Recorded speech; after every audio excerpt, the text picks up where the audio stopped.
na ce izin ki nawa kurin zaki kwada mun mari in na yadda Allah ya tsina in na yadda Allah ya tsina kai da wa wacce ƴan gidan talakawa ce kurin dan na ce izin ki nawa ya hakuri mana zan auri jahila ne to kurin dan na ce hakuri karka hakura sai zan hakura ni za ta raka ya hakuri sai na turo kanwata ta tsaya min ta rama mu ai kanwata ce wallahi sai ta rama mu kurin dan na ya hakuri ana ba mutum hakuri kana kurin dan na ce ya bashi nawa ya hakuri ka sanya aka yi ya hakuri ka sanya aka yi ya hakuri kofar gidansa fa naje ya hakuri ne sallama ta fito sai nake tambayar ta izin ta nawa ya hakuri wai take ce wai me yasa nan tambaye ta ya hakuri aboki na zan aure jahila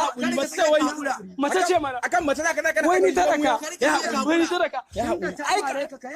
ai